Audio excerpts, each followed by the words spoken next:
नमस्कार। आज हम स्टार्ट करेंगे फिनॉल वाटर सिस्टम।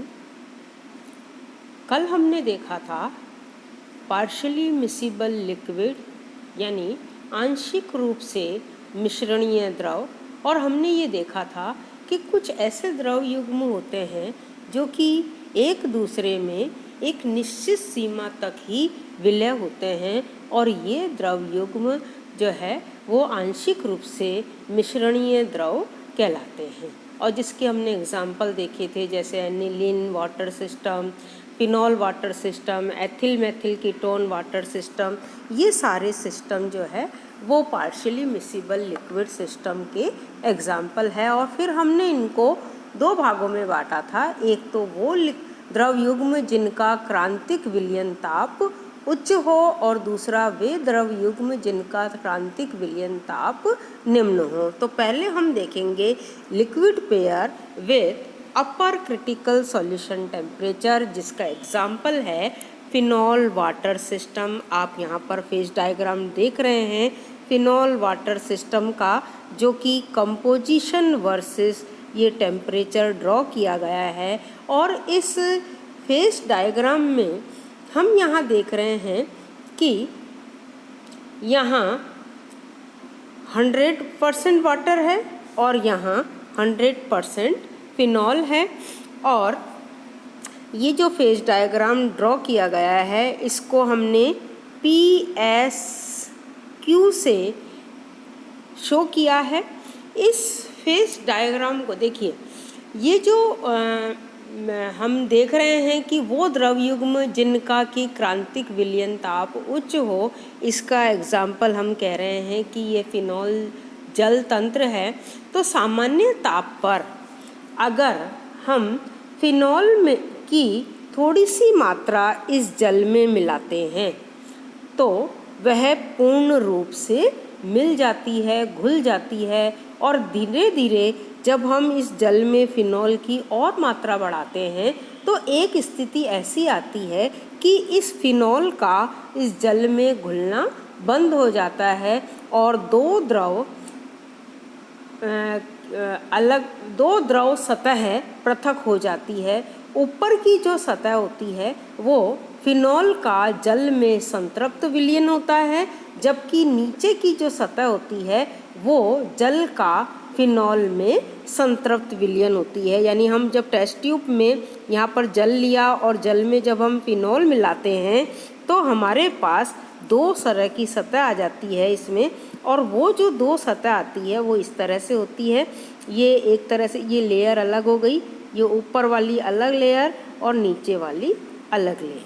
तो ऊपर वाली जो लेयर है, जैसा कि अभी मैंने बताया, ऊपर वाली जो सतह है वो फिनॉल का जल में संतृप्त विलयन है, और ये वाली जो सतह है वो नीचे की सतह जल का फिनॉल में संतृप्त विलयन है। जब तक ताप निश्चित रहता है दोनों सतहों का संगठन भी निश्चित रहता है, समान रहता है। अब जैसे यहाँ पर हम ये एक पॉइंट लेते हैं, जैसे मान लो ये पॉइंट है M और ये पॉइंट है N। तो जब हम ये ताप निश्चित ताप पर पॉइंट M और N की बात अगर हम करें तो इस अवस्था में कुछ फिनॉल या कुछ जल और मिलाने पर दोनों विलयनों की मात्राएं बदल जाती है, परंतु उनका संगठन परिवर्तित नहीं होता है। तो यहाँ पर इसमें जो ये M और N पॉइंट हैं, यहाँ पर हम ये देख रहे हैं कि इनकी संगठन में कोई परिवर्तन नहीं होता है। अब देखिए, फिनॉल की जल में विलयता का जो वक्र है वो है PS, और जल में फिनॉल की विलयता का वक्र है QS। तो इस तरह से विभिन्न ताप पर ये जो है इनकी पारस्परिक विलयता को दर्शाती है। और इस कर्व के, यानी जो कर्व PS है, इसके जो लेफ्ट हैंड साइड है, किसी भी बिंदु पर अगर हम देखें तो उस लेफ्ट हैंड साइड में द्रव की केवल एक सतह होगी। और इसी तरह से इस QS के जो लेफ्ट हैंड साइड में कोई भी पॉइंट लें तो यहाँ पर भी ये एक ही सतह होगी। तो PS के जो लेफ्ट हैंड साइड में हमने कहा तो वहाँ पर हम ये कहेंगे कि जल में फिनॉल का असंतृप्त विलयन है। और इस QS के जो राइट हैंड साइड में हम कोई भी बिंदु लें तो हम ये कहेंगे कि फिनॉल का जल का फिनॉल में असंतृप्त विलयन है। तो अब अगर हम इस पॉइंट T पर बात करें तो पॉइंट T पर ये दो बिंदु A और B जो है ये दोनों परतों में फिनॉल जल का संगठन दर्शाते हैं। तो A और B क्रमशः हम यूँ कहें कि फिनॉल का जल में और जल का फिनॉल में समांगी विलयन है। इसे हम इस टाई लाइन के द्वारा दर्शाते हैं और इसीलिए इसको हम कहते हैं, जो लाइन हमने खींची है इसको हम टाई लाइन कहते हैं। ये इसको आपको ध्यान रखना है, इसके संगठन को हम टाई लाइन कहते हैं। और यहाँ पर जैसे पॉइंट हमने C लिया इन दोनों के बीच में, तो दो प्रावस्थाएं, ये पॉइंट C जो है ये दो प्रावस्थाएं दर्शाएगा जिसका संगठन हम A और B के द्वारा दर्शाते हैं। तो हम इसको इस तरह से लिखते हैं कि weight of phenol layer divided by weight of water layer.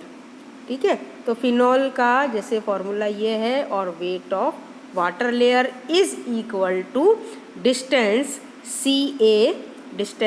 CA divided by distance CB। तो इस तरह से हम यहाँ पर इसका जो है कंपोजिशन डिटरमाइन कर लेते हैं। तो जैसे जैसे अब हम ताप बढ़ाते हैं वैसे वैसे फिनॉल की जल में और जल की फिनॉल में विलयता बढ़ती जाती है, अर्थात इनकी पारस्परिक विलयता बढ़ जाती है। और इसमें ये जो पॉइंट A और B है ये S की ओर बढ़ने लगते हैं और ये जो पॉइंट S है ये इस पॉइंट S पर दोनों परतों का संगठन समान हो जाता है और यहाँ पर विलयन होमोजीनियस हो जाता है, समांगी हो जाता है। इस पॉइंट S पर जो ताप है उसको हम क्रांतिक विलयन ताप कहते हैं और इस पर जो इसका संगठन है और क्रांतिक विलयन ताप इसका है 60 डिग्री सेंटीग्रेड और इस पर जो इसका संगठन है वो 33% फिनॉल और करीब 67% वाटर है। तो इस तरह से हम ये इस ताप पर या इससे और अधिक ताप अगर हम करते हैं तो फिनॉल और जल प्रत्येक अनुपात में एक दूसरे में मिश्रणीय होते हैं। तो यानी इस ताप को हमने संविलन ताप कहा। ये ध्यान रखना है आप। हमने जैसा कि पहले एनिलीन हेक्सेन सिस्टम में देखा था कि इस ग्राफ PS की बात करें चाहे QS की बात करें, इस ग्राफ पर क्योंकि दो लेयर साम्य अवस्था में हैं इसलिए यानी फेस 2 है, इसलिए यहाँ पर डिग्री ऑफ फ्रीडम 1 होगा और सिस्टम यहाँ पर मोनोवेरिएंट होगा। और इस पैराबोला के बाहर क्योंकि यहाँ पर केवल एक तंत्र है और वो है द्रव प्रावस्था, तो इस द्रव प्रावस्था की वजह से P = 1 हो गया। तो face rule P + F = C + 1 में अगर हम P = 1 पुट करें तो F = 2 आएगा, यानी सिस्टम बाई वेरिएंट होगा, यानी हम ये कहेंगे द्विचर तंत्र होगा।